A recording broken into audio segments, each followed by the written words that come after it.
Mohit sir, the youth Yes. icon, I welcome you once again. I would like to start the National Youth Day with a song written by Muhammad Iqbal, and it goes like, "Tu zinda hai, tu zindagi ki jeet pe yakeen kar." Just like Swamiji has said that it is very important to keep moving, and when you move, you understand that you are living and you're thriving. So it does not matter how slow is your pace, but what it matters most that you have a pace. We are all doing very well as per our sole purpose and as per our journey. We should not stop. We should keep moving. So the song is like this. Hmm. तू जिंदा है तो जिंदगी की जीत में यकीन कर, अगर कहीं है स्वर्ग तो उतार ला जमीन पर। तू जिंदा है तो जिंदगी की जीत पे यकीन कर, अगर कहीं है स्वर्ग तो उतार ला जमीन पर। तू जिंदा है, तू जिंदा है, ये गम के और 4 दिन, सितम के और 4 दिन, ये दिन भी जाएंगे गुजर, गुजर गए 1000 दिन। ये गम के और 4 दिन, सितम के और 4 दिन, ये दिन भी जाएंगे गुजर, गुजर गए 1000 दिन। कभी तो होगी इस चमन में भी बहार की नजर, अगर कहीं है स्वर्ग तो उतार ला जमीन पर। कभी तो होगी इस चमन में भी बहार की नजर, अगर कहीं है स्वर्ग तो उतार ला जमीन पर। तू जिंदा है, 1000 वेश धर के आई मौत तेरे द्वार पर, मगर तुझे न छल सकी, चली गई वो हार कर। 1000 वेश धर के आई मौत तेरे द्वार पर, मगर तुझे न छल सकी, चली गई हो वो हार कर। नई सुबह के संग सदा तुझे मिले नई उमंग, अगर कहीं है स्वर्ग तो उतार ला जमीन पर। नई सुबह के संग सदा तुझे मिले नई उमंग, अगर कहीं है स्वर्ग तो उतार ला जमीन पर। तू जिंदा है, तू जिंदा है, तू जिंदा है, तू जिंदा है, तू जिंदा है।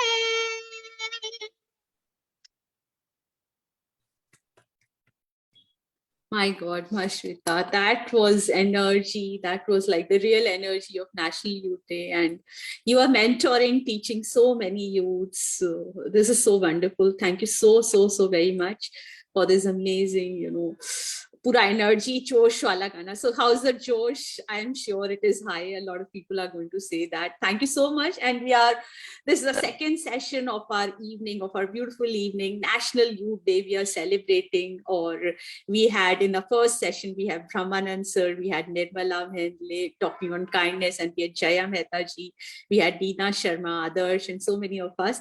And now, like as the promo says, Mohit Sardana sir, and everybody was wondering where is Mohit Sardana sir.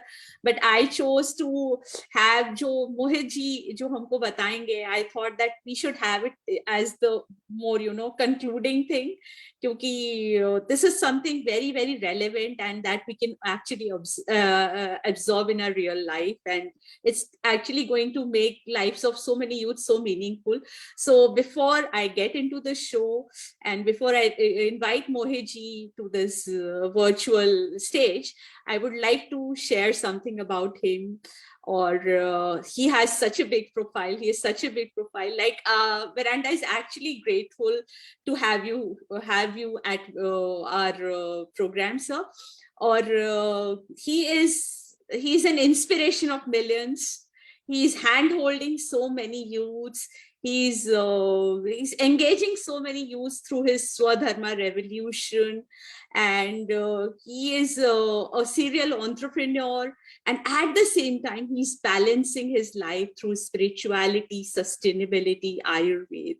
And I'm sure a lot of youths are looking ahead, looking up to him for his guidance.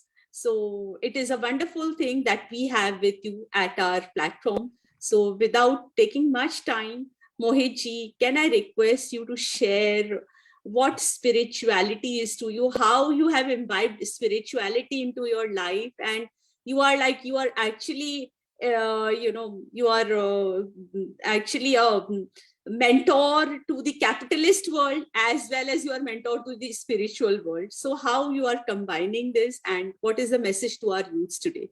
Thank you so much, sir. I'm humbled. Namaste, everyone. It's my great privilege, my pleasure, honor to be here today with my friends from Music Veranda. At the outset, I would like to place on record my sincere gratitude to Anila ji for making me part of celebrations of National Youth Day at this online platform. I'm sure our audience here must have enjoyed listening to other eminent guests. I regret I could not join in time. I just rushed home 15 minutes back. It was a very busy day.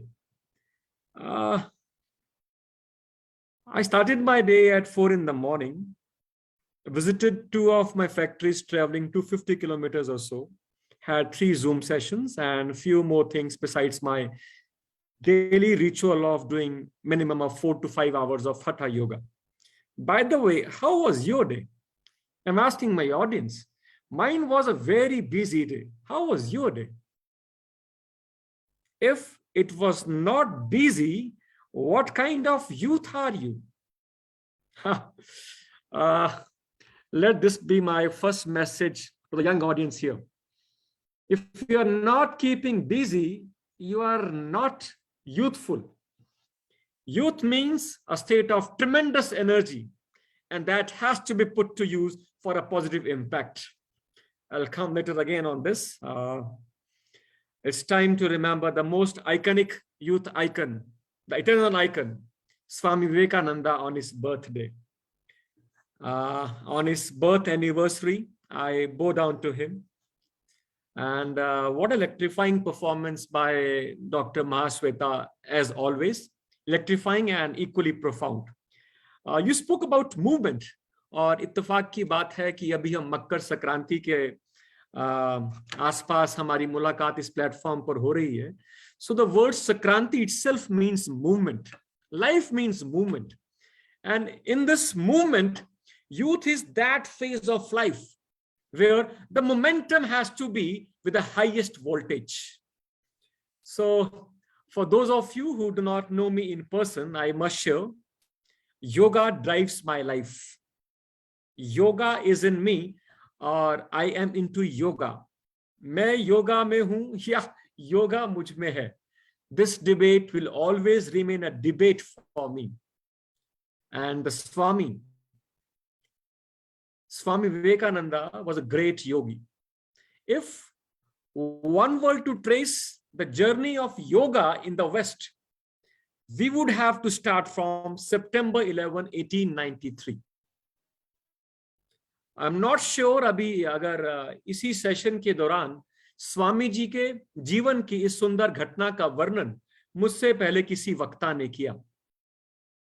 1893 Chicago, parliament of religions, एक कांग्रेस को संबोधित करते हुए स्वामी जी ने दुनिया भर का ध्यान अपनी तरफ केंद्रित किया.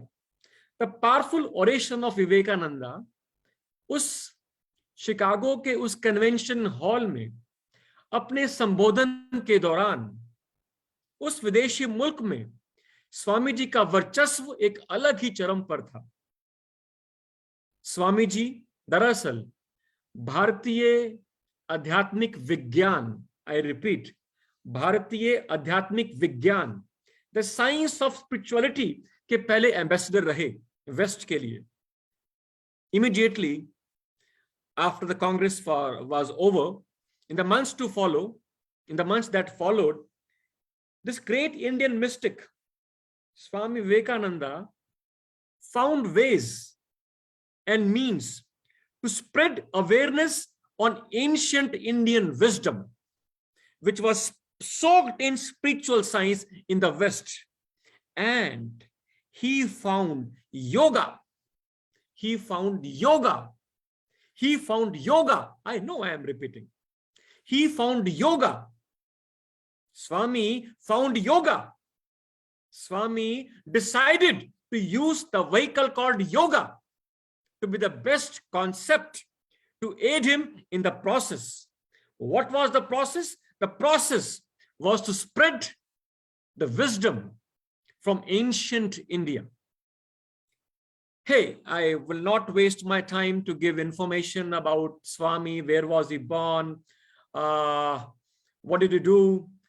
Because that is all information. On this Youth Day, inspired from Swamiji, who repeatedly made a mention that education should never be about information. Education should always be about inspiration. Swamiji lived a very impactful life, inspiring millions. The immensity of his impact, इसका अंदाजा हम यहीं से लगा सकते हैं कि आज से 100 वर्ष से भी अधिक वक्त पूर्व उन्हें यूथ आइकन माना जाता था और वो आइकन आज तक रेलेवेंट है. Till very recent, when I was growing up, I vividly remember, and Anila Madam, Dr. Mahashweta, and everybody else will agree to the fact कि उस दौरान तक, अब से कुछ वर्ष पहले तक, भारत में लगभग हर घर में स्वामी जी की एक तस्वीर रहती थी. स्वामी जी इतने पॉपुलर फिगर, 100 साल पहले वो इस संसार को छोड़कर चले गए, आज तक उनका वर्चस्व का डंका बोलता है. कितना इंपैक्टफुल जीवन रहा होगा. आप में से शायद सभी को ये ना मालूम हो, स्वामी जी बहुत जल्दी संसार को छोड़कर चले गए थे, एट द एज ऑफ 39. देखें आप, 39 वर्ष के जीवन तक कितना प्रभावशाली व्यक्तित्व, कितना प्रभावशाली जीवन स्वामी जी ने जिया होगा कि आज तक उनके वर्चस्व का डंका बजता है. स्वामी जी ने अपने गुरु रामकृष्ण परमहंस के नाम पर एक मिशन शुरू किया और आज विश्व के हर कोने में, across all the continents, Ramakrishna Paramahamsa mission की शाखाएं हैं. और आज तक जो स्वामी जी ने मूवमेंट शुरू ही, डॉक्टर साहब ने आज मूवमेंट वर्ड से शुरू किया, जो मूवमेंट स्वामी जी ने शुरू करी थी आज से करीब 115-20 वर्ष पूर्व, आज तक वो मूवमेंट सक्रिय है. रामकृष्ण तो बहुत हुए. With due respect, that does not mean that I have any less respect for the guru of Swamiji, but the mystic Ramakrishna was, the enlightened being Ramakrishna was. There were many of that genre. वैसे बहुत थे Indian सब continent के एक हिस्से में, लेकिन उस गुरु को चूंकि स्वामी विवेकानंद प्राप्त हुए, रामकृष्ण का नाम भी आज तक एक वर्चस्व के साथ लिया जाता है.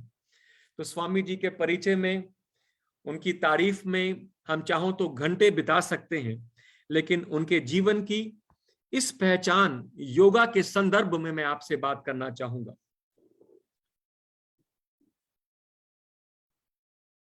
और इसी विषय के साथ मैं अध्यात्म को भी जोड़ना चाहूंगा. मेरे परिचय में ऐसा कहा गया कि मैं एक एंटरप्रेन्योर हूँ, मैं कैपिटलिस्ट, मैं व्यापार जगत में भी अपनी एक अलग पहचान भगवान के आशीर्वाद से बना पाया और आध्यात्मिक जगत में भी रुचि रखता हूँ और दिन प्रतिदिन मेरी रुचि और इंटेंस होती चली जा रही है. मैं यहाँ पर इस प्लेटफॉर्म पर मौजूद अपने नौजवान दोस्तों से एक बात कहना चाहूंगा. अभी कुछ दिन पहले की बात है कि मेरे संपर्क में कुछ नौजवान आते हैं, आईआईटी से पास आउट हैं 2 नौजवान, जो मेरे पास कुछ महीने पहले आते हैं और अपने परिचय में बताते हैं कि वो आईआईटी से हैं और यूएस में वेल सेटल्ड थे, लेकिन पिछले कुछ वर्षों से एक अभियान की शुरुआत के लिए काम कर रहे हैं. तो मैंने पूछा कैसा अभियान? तो अभियान क्या था, एक विश्वविद्यालय भारत में निर्माण करना चाहते हैं जिसकी टैगलाइन क्या रखी है, रीबिल्डिंग तक्षशिला. और अपने इस अभियान का सबसे बड़ा प्रेरणा का स्रोत वो मानते हैं स्वामी विवेकानंद जी को. और मुझे क्या बताते हैं कि हमारा प्रयास है कि मॉडर्न इंफ्रास्ट्रक्चर क्रिएट करा जाए ऐसा विश्वविद्यालय बनाया जाए कि दुनिया भर में लोग इसके बारे में जानने को उत्सुक हो उठे और दुनिया के कोने कोने से लोग यहाँ पर पढ़ने आए। और मैंने पूछा पढ़ाना क्या है आखिर, तो जवाब क्या था, we intend to integrate the ancient spiritual wisdom with the modern education system. और अभी कुछ दिन पहले इस यूनिवर्सिटी का उद्घाटन हुआ। भारत के उपराष्ट्रपति वहां मौजूद थे, जिन्होंने अपने हाथों से इस यूनिवर्सिटी का उद्घाटन किया। और पिछले कई महीनों से, पिछले कई सप्ताहों से मैं रेगुलर इस यूनिवर्सिटी में आता जाता रहा हूं। निरंतर उस यूनिवर्सिटी का जो एकेडमिक सेल है, जहाँ पे कोर्स करिकुलम बनाया जा रहा है, जो डीन है, जो सीईओ है, जो चांसलर हैं सुरेश प्रभु जी, सबके संपर्क में मैं रहा। और मुझे बहुत खुशी होती है कि उस यूनिवर्सिटी में लोग दुनिया के कोने कोने से आ रहे हैं। और आपको जानकर हैरानी होगी कि इस मॉडर्न इंफ्रास्ट्रक्चर, इस बहुत बड़ी इस बिल्डिंग के अंदर, यूनिवर्सिटी कैंपस के अंदर, छात्र पढ़ते हैं जमीन पर चौकड़ी मारकर। और जो जो मैं सुझाव वहां दे पाया, सब पर अमल किया जा रहा है। मॉडर्न इंफ्रास्ट्रक्चर है, पढ़ते जमीन पर बैठकर हैं, और हर कक्षा के अंदर लैंप जलता है। हर कक्षा की शुरुआत एक संस्कृत के मंत्र से होती है, इन्वोकेशन से होती है। और जो लोग वहां पर पढ़ रहे हैं, most of them are here for post graduation courses, PG courses, and they have impeccable backgrounds. मैं आपको कहना क्या चाह रहा हूं कि आज दुनिया का इंटरेस्ट पहले से बहुत अधिक है भारतीय एंशिएंट विजडम की तरफ। स्वामी जी का नाम है विवेकानंद। उनका असली नाम ये नहीं था, उनका असली नाम था नरेंद्र। स्वामी जी का नाम विवेकानंद उनके गुरु ने रखा, क्योंकि उनमें विवेक बहुत था। विवेक का मतलब हम में से बहुत लोग पेशेंस समझते हैं, but no, the prime meaning of viveka is perception. Perception means bodh, perception means samajh. किसी भी चीज को समझने की क्षमता को परसेप्शन कहा जा सकता है। स्वामी जी का बोध बहुत अलग स्तर का था। उदाहरण बहुत हैं। एक उदाहरण आपने शायद सुना पहले भी हो, फिर भी आपको दोबारा बताना चाहूंगा। स्वामी जी जब इस शिकागो में हुए इवेंट से वापस भारत पहुंच रहे थे, उन दिनों डायरेक्ट फ्लाइट तो होती नहीं थी, रादर समुद्री जहाज से ही लोग ट्रेवल किया करते थे। So on his way back Swami ji Europe में रुके थे। तो जर्मन फिलोसोफर उनके होस्ट थे। तो खाने के बाद वो लाइब्रेरी में कुछ वक्त बैठे, तो स्वामी जी ने देखा कि वो फिलोसोफर, उनके हाथ में किताब थी। स्वामी जी ने कहा कि जरा मुझको तो एक किताब 1 घंटे के लिए दो। तो वो फिलोसोफर क्या बोलता है, स्वामी जी ये किताब मैं कई महीनों से पढ़ रहा हूं, वेरी प्रोफाउंड, 1 घंटे में आपको क्या मालूम पड़ेगा। तो स्वामी जी ने कहा लेट मी डिसाइड दैट, आप मुझे किताब तो दो। स्वामी जी ने किताब ली, आंखें बंद करी और कुछ देर तक किताब को हाथ में लेकर यूं बैठे रहे और किताब को वापस देते हुए बोले, this does not has that much substance in it, the book is not that profound as you made a mention about it. And this German philosopher got annoyed. He said, it is height of arrogance. Okay, I believe, I understand कि कुछ दिन पहले ही Chicago में हुए कुछ convention के कारण आप और फेमस हो गए हैं, पॉपुलर हो गए हैं, लेकिन इसका यह मतलब नहीं कि आप घमंड की सीमाएं लांघ जाएं। आप इस प्रोफाउंड जर्मन में लिखी किताब के बारे में व्यंग कस रहे हैं। आप कहते हैं इस किताब में कुछ है नहीं। आपको पहले बताओ जर्मन आती भी है? और स्वामी जी का जवाब था, जर्मन तो मुझे नहीं आती। अब वो जर्मन फिलोसोफर और गुस्सा उठा कि जर्मन आपको आती नहीं, किताब आपने पढ़ी नहीं, और किताब के बारे में इतनी बड़ी बात, वो भी नेगेटिव स्टेटमेंट आप देते हुए जरा सा भी आप शर्मा नहीं रहे? आपको लज्जा नहीं आ रही कि आपने पढ़ी भी नहीं, जर्मन आती नहीं? स्वामी जी ने बोला, पढ़ी नहीं, जर्मन आती नहीं, इसका यह मतलब नहीं that I could not perceive what was written in the book. What do you mean, Swami? And Swamiji replied with smiles, I mean to say, whatever book had, I could grasp every single word of it. And this German philosopher was taken aback. He was angry and he said, how dare you say that? Do you feel I'm a fool? Swamiji said, no, I am not befooling you. Just in case you do not trust on me, आप इस किताब के किसी भी पन्ने के जिक्र में मुझसे कोई भी सवाल पूछें, पृष्ठ नंबर 204 पर क्या लिखा है मैं आपको जवाब दूंगा। और इतिहास गवाह है, यह घटना मॉडर्न हिस्टोरियंस द्वारा लिखी गई है। मैं किसी हजारों वर्ष पूर्व ऋषि मुनि के ग्रंथ का रेफरेंस नहीं दे रहा जिस पर आप सवाल उठाएं। मैं मॉडर्न हिस्टोरियंस द्वारा कैप्चर किया गया एक हिस्टोरिक इवेंट का रेफरेंस आपको दे रहा हूं। इतिहास गवाह है, स्वामी जी ने उस जर्मन के हर सवाल का जवाब दिया। और स्वामी जी ने बोला, तभी मुझको विवेकानंद बोला जाता है, क्योंकि मेरे पास विवेक एक अलग क्षमता का है। इसी का तो परिचय मैं आपके अमेरिका में देकर आया कि मॉडर्न एजुकेशन सिस्टम केवल इंटेलेक्ट पर जोर डालता है। और आज हम और मॉडर्न हो गए, हम और इंटेलेक्ट पर जोर डालते हैं। और इंटेलेक्ट केवल इंफॉर्मेशन को ही बार बार रिसाइकल करके, प्रोसेस करके उसी घिसी पिटी जानकारी को अलग अलग तरीके से परोसता है। Swami ji spoke about the deeper dimension of intelligence, which is called chitta. And if at all youth in this session is attentive to listen to me, then my message for the day is, you should strive hard to explore that dimension of intelligence which Swami spoke about, chitta. Once you touch that dimension of intelligence, which is beyond the realms of intellect and memory, your perception is enhanced like anything. Now, what does perception mean? It means you are sensitive enough to gather information around which otherwise your eyes are not capable to capture, which your ears are not competent to attain.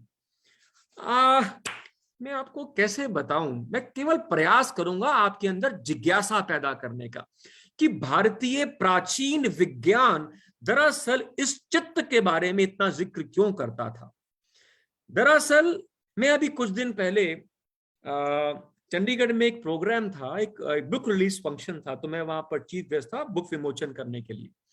ये दोनों architects, पति पत्नी, देश के जाने माने architects हैं, दोनों IIT से, और उनकी महफिल में सब आर्किटेक्ट्स थे। तो मैं वहां पर बात कर रहा था, कुछ वर्ष पहले तक, 100 वर्ष पहले तक भारत में आर्किटेक्चर केवल विश्वकर्मा समुदाय का कार्य होता था। तो विश्वकर्मा कम्युनिटी के लोग इतने हुनर रखते थे कि कोई भी इमारत जब खड़ी करते थे, उस इमारत में रहने वाला व्यक्ति का जीवन एकदम फूल की तरह खिल उठता था। लेकिन आज बड़ी से बड़ी सुंदर बिल्डिंग्स, डिजाइनर फॉर्म्स, शेप्स, उसके बावजूद भी उसमें रहने वाले लोग खुश नहीं। तो ऑडियंस ने सवाल किया, आखिर क्या था विश्वकर्मा के पास ऐसा खास? तो मैंने कहा, विश्वकर्मा समुदाय के पास एक अलग सेंस ऑफ परसेप्शन थी, जिसकी मैं बात अभी कर रहा था। तो वो बोले क्या? तो मैंने बोला, जहां पर कोई इमारत बननी होती थी वहां पर मुख्य आर्किटेक्ट कुछ दिन बिताता था, कुछ सप्ताह बिताता था, just to sense the energies of the soil जहां पर इमारत खड़ी करनी है। ऑडियंस ने पूछा, व्हाट डज दैट मीन? तो मैंने बोला, जिसको आप वास्तु शास्त्र बोलते हो, वास्तु पुरुष को समझो पहले। वास्तु पुरुष मतलब एनर्जी ऑफ द सॉइल, कि energy of the flora and the fauna, कि जिस पीस ऑफ लैंड पर बिल्डिंग का ढांचा खड़ा करना है, वहां पर पृथ्वी की, मिट्टी की, वहां के फल फूल पौधों वृक्ष की ऊर्जा कैसी है। अगर इमारत उस ऊर्जा से सिंक्रोनाइज नहीं है तो वो उस इमारत के अंदर जीवन फलेगा फूलेगा नहीं। अब सबने बोला, अच्छा, यानी कि हम भी बिल्डिंग शुरू करने से पहले वहां पर कुछ वक्त बिताया करें। मैंने कहा बिल्कुल, पर मेरा सवाल था how would you sense the nature of the energy of the soil? आप वहां जाओगे, देखोगे, सुनोगे, धरती से आवाज आएगी नहीं, देखोगे हर तरफ आपको लगेगा मिट्टी के कण है, इसमें मिट्टी है, डस्ट है, इसमें एनर्जी कहाँ है तो मैं समझूं कैसे? और मेरा सवाल था perception. Now I am speaking very slowly. Only the one who is life sensitive, only the one who is sensitive enough at such frontiers can actually understand the nature of the energy. For that matter, if one is sensitive enough, if one's perception is enhanced, one can actually know what you can never know with reading, listening, touching, smelling or sensing. अब आप बोलेंगे समझ नहीं आ रहा। मैंने कब कहा कि मैं समझाने आया हूं? मैं केवल आपके अंदर जिज्ञासा का बीज बोने आया। एक और रेफरेंस दूंगा। आपने बचपन में रामायण महाभारत तो खूब देखी होगी। जब वो अर्जुन अपना तीर निकालता था, धनुष पर डालता था, आंखें बंद करता था, तीर चलाता था, वो तीर 10 तीरों में कन्वर्ट हो जाता था और वो 10 तीर 100 दुश्मनों को मार गिराते थे। और हम में से कुछ बच्चे हंसने लगते थे कि क्या मजाक कर रहे हो। लेकिन जब मैं भारतीय प्राचीन विज्ञान का छात्र बना तब मेरे को समझ में आया हंसने की बात नहीं थी, समझने की जरूरत थी कि विपक्ष पार्टी में एक धनुर्धर है, अर्जुन धनुर्धर है, दोनों के पास किल सेट एक है, दोनों के पास इंफॉर्मेशन एक है, नॉलेज एक है, टूल एक है, धनुष की क्वालिटी एक है, बाण की क्वालिटी एक है, आंखें दोनों के पास 2 हैं, रथ में दोनों के 4-4 घोड़े हैं, फिर भी अर्जुन का तीर ज्यादा असरदार क्यों? तब महाभारत के पन्ने पलटकर समझ में आता है महाभारत के युद्ध से पूर्व अर्जुन योग साधना के लिए गए थे। कर्ण भी एक महान योद्धा थे। कर्ण के इतिहास में पढ़ने पर आता है कर्ण साधना के लिए उड़ीसा में गए थे जहां कोणार्क मंदिर है। साधना से मतलब है योगा। कृष्ण को हम योगेश्वराय बोलते हैं। इन 18 दिनों के सुपर बिजी स्केड्यूल में, जो लोग बोलते हैं बिजी हैं योगा कैसे करें, सुपर बिजी स्केड्यूल में 18 दिनों में भी कृष्ण भगवान ने रोज योगा करी। आपको कैसे पता? ये सवाल बाद में पूछेगा। मैं योगी विवेकानंद, मैं योगी कहकर उनको संबोधित कर रहा हूं। योगी विवेकानंद के जीवन से सबसे बड़ा मैसेज आप तक पहुंचाने का प्रयास कर रहा हूं। योगा करो। कल लोहड़ी के इस पावन फेस्टिवल पर हमारे देश के आयुष डिपार्टमेंट ने, मिनिस्ट्री ऑफ आयुष ने पूरे देश में सूर्य नमस्कार के लिए सबको प्रेरित किया है और कल देखिएगा लाखों लोग करेंगे। Right? So I can speak on and on, taking inspirational stories from the life of Swami Vivekananda, but let me pick yoga. Yoga is not about twisting your body or making those funny postures. Yoga is all about understanding this human mechanism deeply. Yoga is all about enhancing the perception beyond sensory organs. Yoga is the manual. Without reading this manual, you cannot put this machine to proper use. Like I have got this smartphone, I'm sure आपके पास भी smartphone होगा।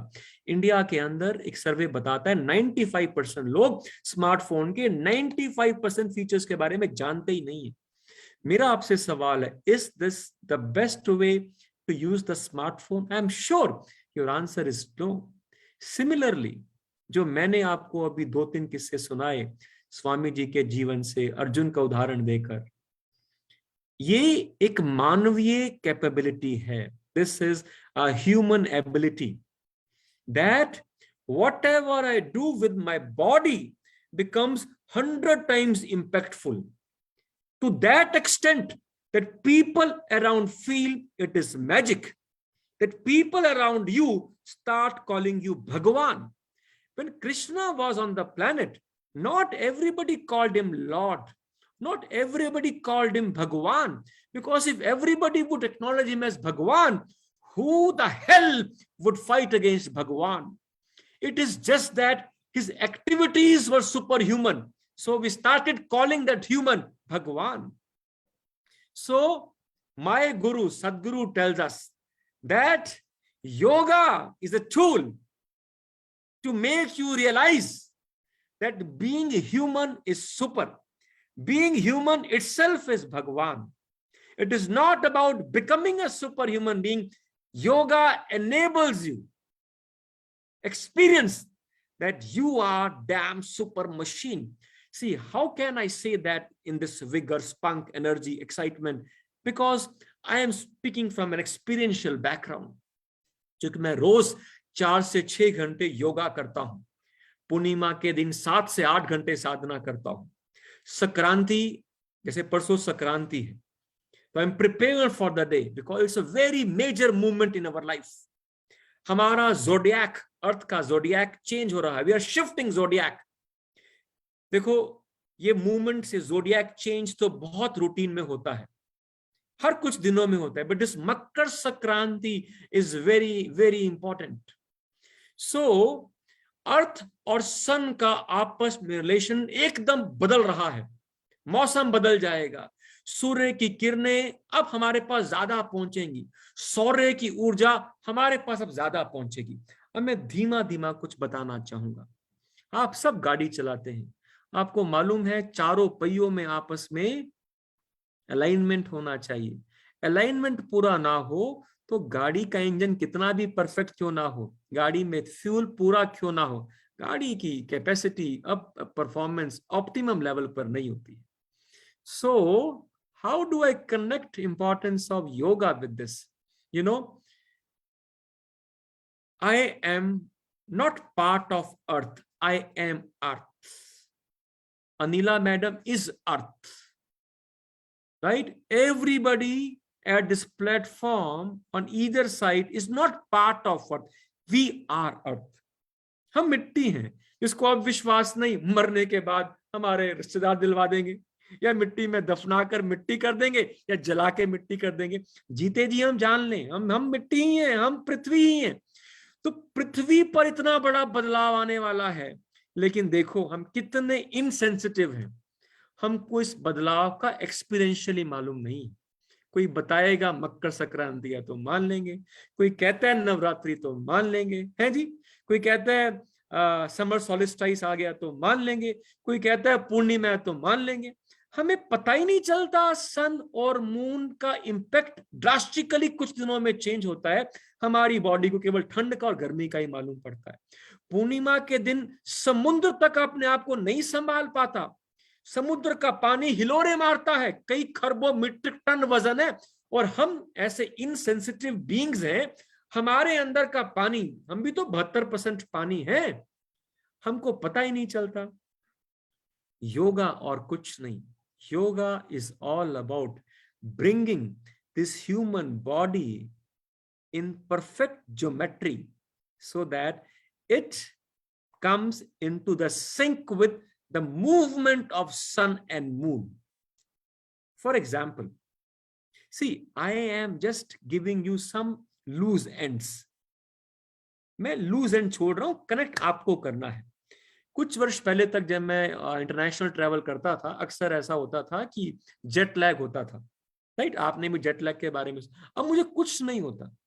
Jet lag का मतलब समझते हैं क्या? कि मैंने सुबह 8 बजे यहां से उड़ान हवाई जहाज से भरी और मैं 22 घंटे में अमेरिका के किसी शहर में पहुंचता हूं. अब 22 घंटे के बाद तो मेरे अनुसार फिर से सुबह होनी चाहिए. अनिला जी ठीक बोल रहा हूं मैं? लेकिन होती वहां रात है. तो मेरी बॉडी तैयार नहीं है इस बदलाव के लिए, तो मेरे सिस्टम के अंदर उथल पुथल होने लगती है और मैं बीमार सा पड़ जाता हूं, एंड आई लाई बैक.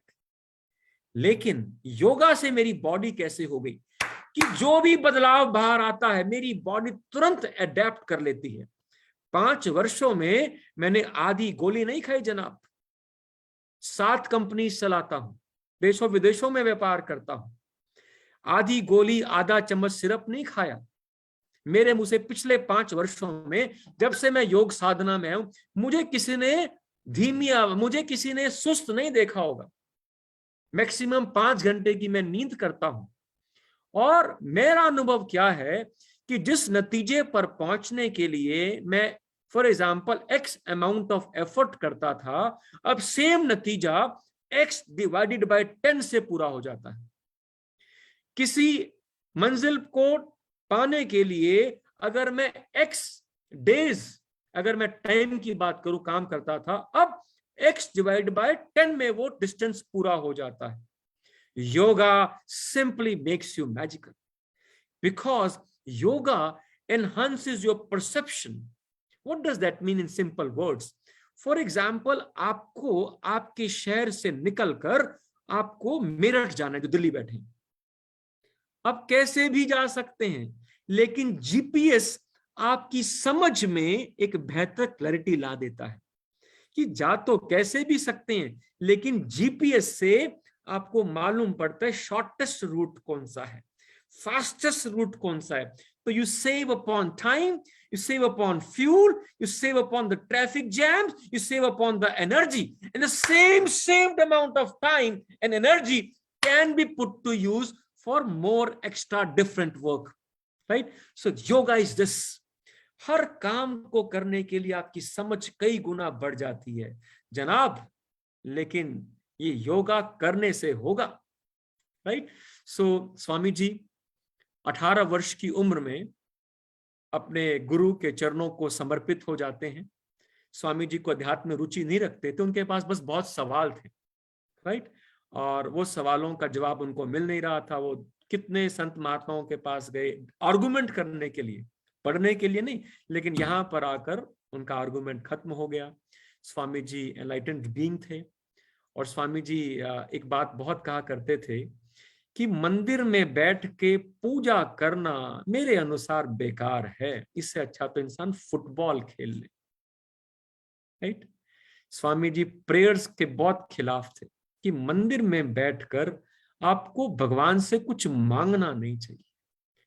जब आप मंदिर में बैठो, वो बड़े हैं और आप छोटे हो, तो बड़ा बोले छोटा सुने समझ में आता है, लेकिन तुम मंदिर में जाकर भगवान को सलाह मशवरा देते हो, हे भगवान मेरे नंबर अच्छे आने चाहिए, हे भगवान मेरी बेटी की शादी करवा दे, यानी कि तुम उसको सलाह दे रहे हो कि मेरे लिए क्या बेटर है। सो मंदिर means you should shut up and he should speak. But again how is it possible? हम ना तो चौकड़ी मार के आधा घंटा बैठ सकते हैं, हमारा माइंड तो बिल्कुल नहीं बैठ सकता। For those of you who do not know, if you are not still you are ill. If your brain is not taking your command and brain is simply producing thoughts like haywire, this means your brain is sick. And the still brain, still mind can only exist in the body which knows how to become still. And yoga is nothing but a method, a tool to attain the mastery over the body so that it can sit and it can meditate. So Swami ji बहुत इस बारे में बात करते थे कि ध्यान करें, ध्यान के लिए शरीर में से योगा करें। और मेरे गुरु ऐसा बताते हैं कि रात को जब आप पलंग पर आओ तो समझो कि मृत्यु हो जानी चाहिए, ऐसे ही पलंग पर गिरते ही आपको नींद आ जाए। वो बताओ तब संभव है अगर आपने दिन में शारीरिक कुछ काम किया होगा। On a very spiritual note, let me tell you, physical activity is a must for every human life, for spiritual reasons, not just for physical reasons. जिज्ञासा के लिए कुछ बता रहा हूं। हमको मालूम है एक there is something called karma, there is something called pralabdha, something. So the karma should happen using body. If we are not using body to do the karma, if simply using mind, and body is underworked, it is not good for us. I can speak on this for hours, but please, on this Youth Day, let this message come to you that you should use your body very, very much. Mind बाद में थकना चाहिए, emotion बाद में थकना चाहिए, body पहले थकनी चाहिए। लेकिन आज उल्टा होता है, माइंड पहले थक जाता है, डिप्रेशन आ जाता है, तो बॉडी बीमार पड़ जाती है। लेकिन बॉडी अगर पहले थके तो आप हमेशा सेहतमंद जीवन जिएंगे। तो स्वामी जी के जीवन से योगा, शारीरिक व्यायाम, साधना, और स्वामी जी की एक सबसे बड़ी बात थी राष्ट्र के प्रति उनका समर्पण, नेशनलिस्ट। तो हम अपने राष्ट्र के प्रति अपने इस यूथ को समर्पित करें, ये आज हमारे वक्त, हमारे देश की पुकार है। और इस पर लंबी बात ना करते हुए मैं सस्टेनेबिलिटी पे सिर्फ 2 मिनट और बात करूंगा। इस समय सबसे इंपॉर्टेंट है नौजवान साथियों के लिए समझना कि हमको सॉइल का ध्यान रखना होगा। प्लास्टिक, केमिकल, ये सब बातें बहुत इंपॉर्टेंट हैं लेकिन सेकेंडरी है। सबसे इंपॉर्टेंट है सॉइल। अगर सॉइल कोई सस्टेन ना कर पाए, बाकी जितने भी मेरे आपके एफर्ट्स हैं सस्टेनेबिलिटी के नाम पर, जी हम तो पानी कम इस्तेमाल करते हैं, शेव करते हुए हम एक ग्लास ही सिर्फ पानी का इस्तेमाल करते हैं, अरे ये सिर्फ सेटिस्फेक्शन है, इसे कुछ होने वाला नहीं है। इस वक्त बहुत गंभीर समस्या के बारे में आपको मैं जानकारी देने वाला हूं। हजारों सालों से जिस जमीन से हम एग्रीकल्चर एक्टिविटी कर अपने लिए खाना बटोरते आए हैं, आपको जानकर दुख होना चाहिए कि वो धरती बंजर बनने वाली। For a soil to be termed as soil, there has to be minimum 6% of organic content.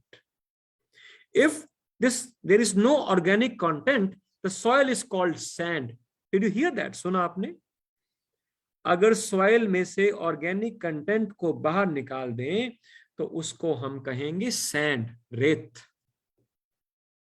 और ऑर्गेनिक कंटेंट नहीं है तो वहां पे खेती नहीं करी जा सकती, फसल नहीं आ सकती, पेड़ नहीं आ सकते, फल नहीं आ सकते, फूल नहीं आ सकते, अनाज नहीं आ सकता। और आपको क्या मालूम है, इस वक्त हमारे देश में औसत ये ऑर्गेनिक कंटेंट पता है कितना है?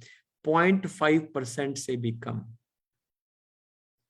टॉप सॉइल जो ऊपरली सतह होती है, करीब 1 से 3 फीट के अंदर टॉप सॉइल।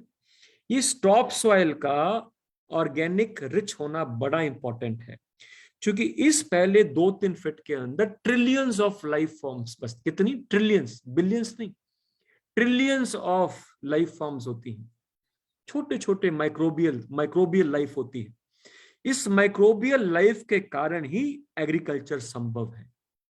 लेकिन हमारा तरीका जीवन जीने का इंडस्ट्रियलाइजेशन करने के बाद ऐसा हो चुका है कि वो धरती अब बंजर बनने वाली है।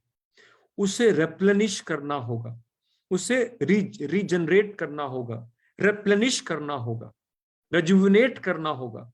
हमने सुना होगा डायनासोर्स एक्सटिंक्ट हो गए, सुना होगा फलाना जानवर खत्म हो गया, अब नहीं है, पहले होता था। अब खतरे की घंटी बज रही है, ये सॉइल एक्सटिंक्ट होने वाली है। होगा क्या? कुछ नहीं किया तो। और 30-40 साल के बाद WHO, UNO की वार्निंग है, अनाज बहुत कम होगा। अनाज कम होने से क्या होगा? अनाज की कीमत ज्यादा होगी, गरीब भूखा मरेगा। अरे मरेगा नहीं, मारेगा, अमीर को मारेगा, क्योंकि उसको अपने बेटे का पेट पालना है। There will be a civil strife, और यह खतरा मेरी और आपकी पीढ़ी को देखना पड़ेगा, और अगली पीढ़ियां हम सबको गालियां देंगी। तो आज के नौजवान को मेरा ये मैसेज है, स्वामी जी ने universal brotherhood, patriotism, Indian ancient wisdom, spirituality, yoga, सब पर हमको प्रेरित किया और आज तक रामकृष्ण मिशन हम सबको प्रेरित कर रहा है। और इस वक्त ह्यूमैनिटी के सस्टेन करने के लिए बड़ा इंपॉर्टेंट है कि सॉइल की इस ऑर्गेनिक कंटेंट को सस्टेन किया जाए। ज्यादा जानकारी देने का तो वक्त अब ये प्लेटफॉर्म नहीं देता, लेकिन कॉन्शियस प्लेनेट गूगल कीजिएगा। कॉन्शियस प्लेनेट के नाम से एक बहुत ही बड़ा मूवमेंट दुनिया में शुरू होने जा रहा है, जिसका टारगेट 300 करोड़ लोगों को अपने साथ जोड़ना है। टारगेट है कि नौजवानों को प्रेरित करना है कि नौजवान उस सरकार को वोट दें, उस सरकार को वोट दें जो सरकार अपने पॉलिटिकल मैनिफेस्टो के अंदर ये बकवासबाजी मत करे कि आपको राशन पानी मिलेगा, आपको नौकरी मिलेगी। उसके एजेंडा में होना चाहिए कि हमारी पार्टी अगर पावर में आती है तो हम सॉइल का ख्याल रखेंगे, क्योंकि जनाब सॉइल से ही लाइफ है। एक और बात मुझे मालूम है आप में से 90% लोगों को नहीं पता, मुझे ह्यूमन बीइंग बोलते हैं और आपको भी ह्यूमन बीइंग बोलते हैं। ह्यूमन वर्ड का मतलब समझते हैं क्या है? ह्यूमन वर्ड ह्यूमस वर्ड से आया है और ह्यूमस का मतलब है मिट्टी।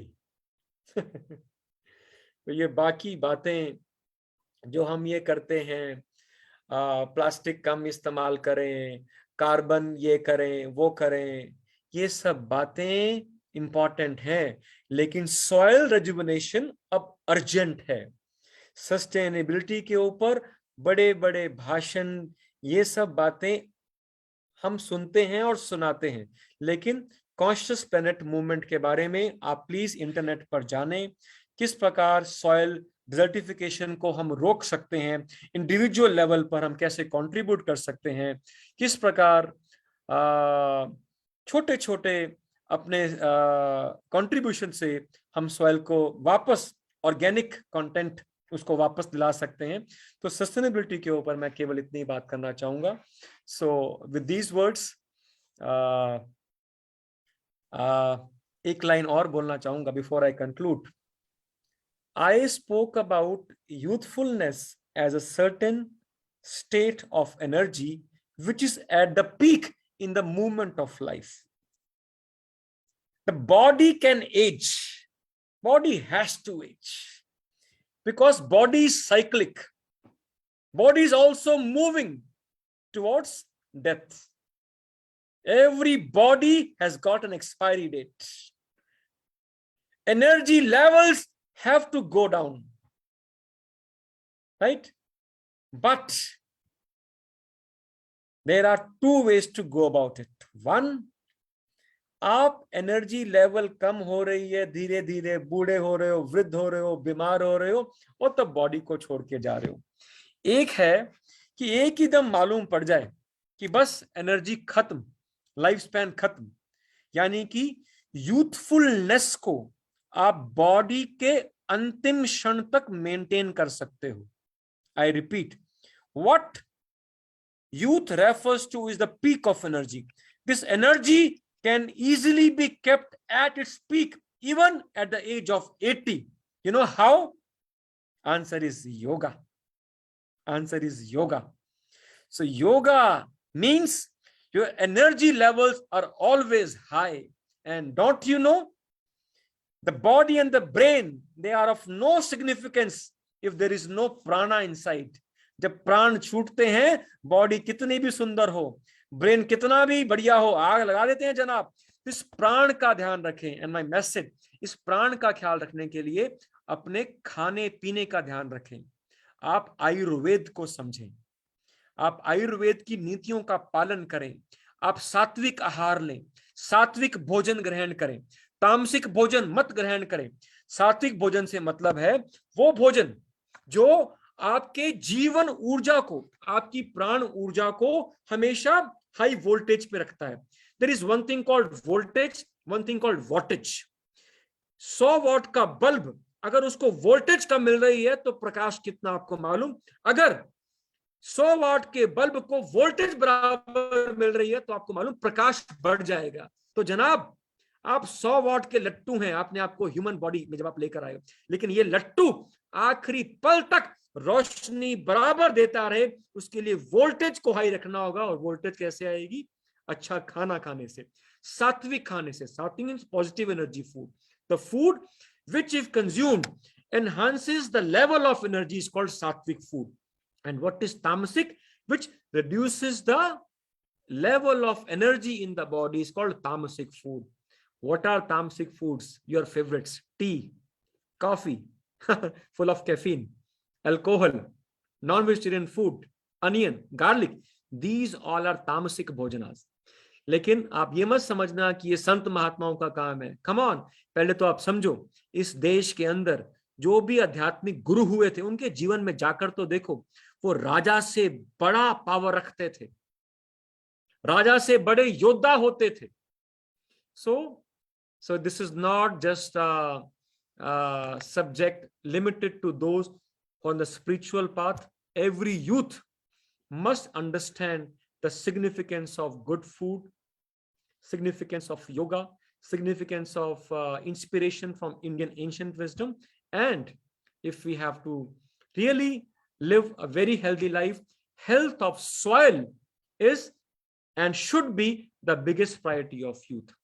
So thank you so very much for having me on your platform. I do not know if I was able to do justice with the time given to me. Mohit sir, we are on a different level of awareness. It is a beginning of a new chapter, I think. और जो आपने youthfulness के लिए बोला, you know, this is something so relevant. And thank you so much. And personally, आप तो इतना ज़्यादा योगा और साधना कर रहे हैं. I've just started that journey, you know, and I can feel so much change in my life. I feel as if, you know, there is some force which is just helping me, you know. Wow. I feel my energies are so much high. जबकि मैं बहुत कम कर रही हूँ. So I really believe, and that is why my whole idea was कि मैं आपको invite करूँ, so that the young generation should know वो इतनी मेहनत कर रहे हैं, इतना struggle कर रहे हैं, उसकी कोई जरूरत नहीं है. यदि वो spirituality को थोड़ा सा अध्यात्म को अपनी life में लाएं.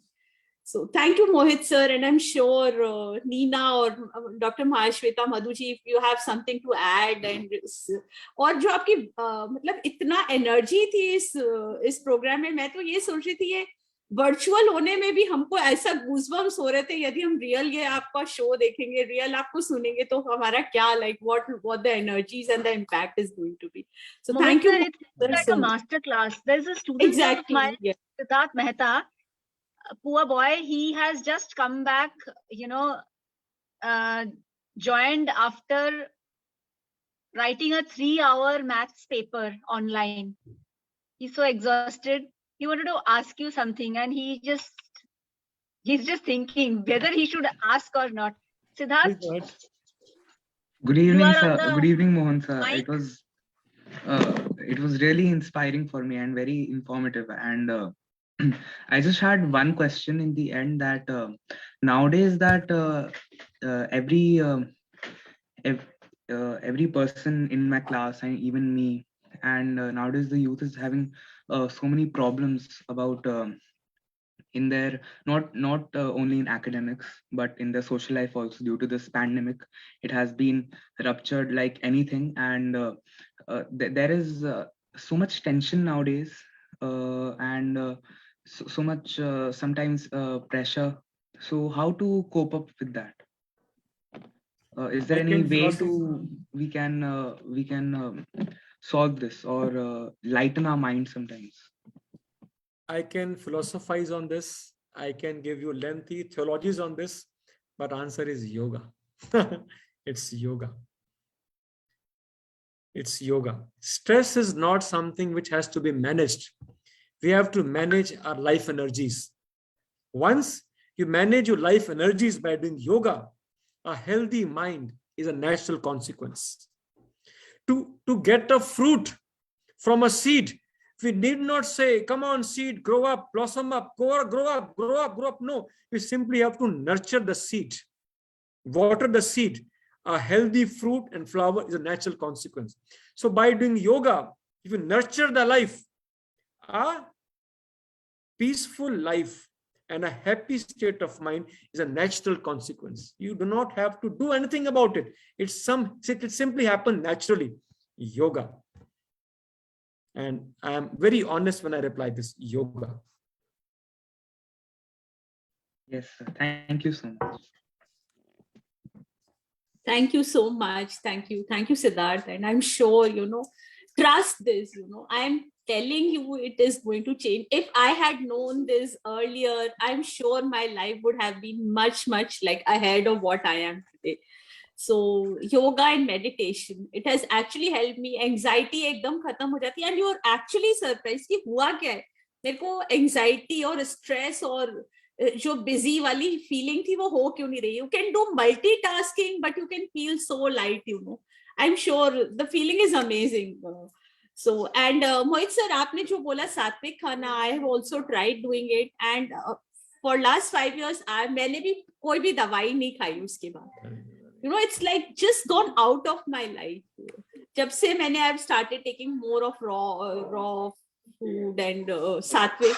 So I'm just endorsing what you are saying, though it is not needed. लेकिन मैं बहुत overwhelmed हो रही हूँ और मेरे को बहुत motivate मैं खुद हो रही हूँ, and I would actually want that all the children, all the youths, all the people of the country should actually practice Ayurveda, should understand sustainability and spirituality, जो हमारे कोर है, हमारी कंट्री के कोर है, हमारे ह्यूमन लाइफ के core चीजें हैं ये. So thank you Mohit sir. और सिद्धार्थ, आपको कोई, would you like to dedicate a song on this day if you want to? Anila मैं भी 2 लाइन बोलना चाहती हूँ. श्योर मधु जी. जी Mohit sir, hello Mohit sir, प्रणाम सर. जब से बात सुनी हूँ तो माने अमेजिंग, बहुत बहुत इंटरेस्टिंग सब्जेक्ट. इतना इंटरेस्टिंग है कि एक वर्ड भी मिस ना हो जाए, इस तरह का फीलिंग हो रहा था. और बहुत अच्छा, इतना इंकरेजिंग वर्ड और इतनी अच्छी माने लाइंस की मैं क्या बोलूं. माने बहुत ज्यादा थैंक यू अनिला मैम, आपको बहुत इसके लिए थैंक यू. बहुत अच्छा लगा सुन करके. और वाकई में सबको सुनना चाहिए ये बात को, वाकई में सुनना चाहिए. बहुत अच्छी. Thank you sir, thank you very much. Thank you, Madhu ji. Thank you very much. And yes, Siddharth or Mahashweta, any last song for the evening on this beautiful day? Siddharth can sing Abhi Mujh Mein Kahin, Baki. Arey वाह, lovely. Yes. That one he sings really well. Thank you. Thank you all the Facebook viewers. Thank you जो लोग भी recording देखेंगे. Come on. And yes, thank you everyone. And we'll end this live show with this song of Siddharth. Thank you, Mohit sir, once again. Salute to you, sir. Yes.